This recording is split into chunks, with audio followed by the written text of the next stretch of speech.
इब्तिदाई ज़िंदगी और तख्त नशीनी क्लोपेत्रा हफ्तम, जो मिस्र की मशहूर और बदनाम मलिका के तौर पर याद की जाती हैं, 69 कब्ल मसीह में पैदा हुई। वो बतलिमूसा ख़ानदान की वारिस थीं, जो सिकंदर आज़म की फतूहात के बाद मिस्र पर हुक्मरान था। ये ख़ानदान यूनानी नजात था और मकामी मिस्री सकाफ़त से ज़्यादा यूनानी तौर तरीक़ों को अपनाता था। मगर क्लोपेत्रा ने अपने आबाओ अजदाद के बरक्स मिस्री ज़ुबान सीखी और ख़ुद को मिस्री अवाम के करीब करने की कोशिश की। वो खुद को देवी इसस की मुजस्सम तस्वीर करार देती थी, जिसने अवाम में उनकी मकबूलियत को बढ़ाया। क्लोपेत्रा के वालिद बतलिमूस 12वें एक कमज़ोर हुक्मरान थे, जिन्होंने अपनी हुकूमत को रोम के कर्ज़ों के बोझ तले रखा।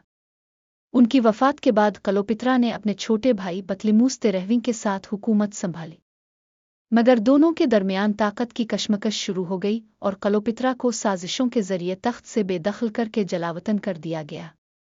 जूलियस सीज़र के साथ इत्तेहाद क्लोपेत्रा ने अपनी हुकूमत वापस लेने के लिए एक जुर्रतमंदाना कदम उठाया। 48 कब्ल मसीह में रूमी जनरल जूलियस सीज़र इस वक्त मिस्र पहुंचा जब वो अपने दुश्मन पुम्पे का ताक़ुब कर रहा था।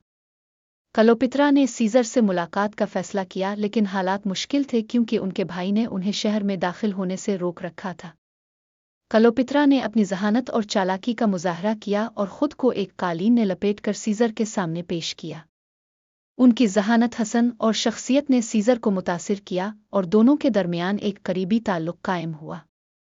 सीज़र ने क्लोपेत्रा को उनके भाई के ख़िलाफ़ मदद फ़राहम की। इस जंग में बतलिमूस 13वीं शिकस्त खा गया और दरियाए नील में डूबकर हलाक हो गया। क्लोपेत्रा ने दोबारा तख्त संभाला और अपने छोटे भाई बतलिमूस 14वें के साथ शरीक हुक्मरान बन गईं, जैसा कि बतलिमूसा ख़ानदान का रिवाज था।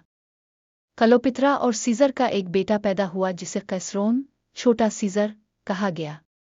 रोम में क्लोपेत्रा की आमद सीज़र क्लोपेत्रा को अपने साथ रोम ले गया, जहां उनकी मौजूदगी ने रूमी अशराफिया में हलचल मचा दी। क्लोपेत्रा को वहां एक गैर मुल्की मालिका और सीज़र की महबूबा के तौर पर देखा जाता था, जो बहुत सी रूमी रवायात के खिलाफ था। जब 44 कब्ल मसीह में सीज़र को कत्ल कर दिया गया तो क्लोपेत्रा अपनी जान बचाने और मिस्र की खुदमुख्तारी कायम रखने के लिए वापस इस्कंदरिया आ गई। मार्क अंतवनी के साथ महब्बत की दास्तान सीज़र के कत्ल के बाद रोम में एक नई सियासी जंग शुरू हो गई। इस वक्त रोम की क़यादत 3 हुक्मरानों के हाथ में थी: मार्क अंतवनी, इक्तावीन और लेपिडस। मार्क अंतवनी, जो एक बहादुर जनरल और करिश्माती रहनुमा था, ने क्लोपेत्रा को तरसस बुलाया ताकि उनसे उनके सियासी मौक़िफ़ के बारे में सवाल किया जा सके। क्लोपेत्रा ने इस मौके को अपनी ताकत और ज़हानत से एक नए इत्तेहाद के लिए इस्तेमाल किया। वो एक शानदार सुनहरी कुश्ती पर सवार होकर आईं, जिसके अर्द गिर्द इत्र की खुशबू फैल रही थी। वो देवी अफ्रोदिती के रूप में आईं, जिसने अंतवनी को मशहूर कर दिया। क्लोपेत्रा और अंतवनी के दरमियान महब्बत का रिश्ता कायम हुआ, जो जल्द ही सियासी इत्तेहाद में बदल गया। अंतवनी ने मिस्र में कई मौसम क्लोपेत्रा के साथ गुजारे और क्लोपेत्रा ने उनके 3 बच्चे पैदा किए। उनके दरमियान ये महब्बत रोम में एक तनाज़ो बन गई, जहां इक्तावीन ने अंतवनी पर इल्ज़ाम लगाया कि वो एक गैर मुल्की मलिका के हाथों में खेल रहा है। एक टीम की जंग और ज़वाल 31 कब्ल मसीह में क्लोपेत्रा और अंतवनी ने इक्तावीन के खिलाफ एक फैसला कुन जंग लड़ी, जिसे एक टीम की जंग कहा जाता है। क्लोपेत्रा ने अपनी बहरी अफ़वाज की क़यादत की, लेकिन जब जंग के दौरान हालात ख़राब हुए तो क्लोपेत्रा ने अपनी फ़ौज वापस बुलाने का फ़ैसला किया। अंतवनी ने भी उनका साथ दिया, लेकिन उनकी अफ़वाज को इससे बहुत नुकसान हुआ। एक टीम में शिकस्त के बाद क्लोपेत्रा और अंतवनी वापस मिस्र चले गए। इक्तावीन ने उनका ताक़ुब किया और इस्कंदरिया पर कब्ज़ा कर लिया।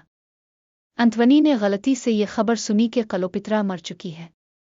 गम से निढाल उन्होंने अपनी तलवार से खुद को ज़ख्मी कर लिया। अंतवनी को ज़ख्मी हालत में क्लोपेत्रा के पास लाया गया, जहां उन्होंने अपनी आखिरी सांसें ली।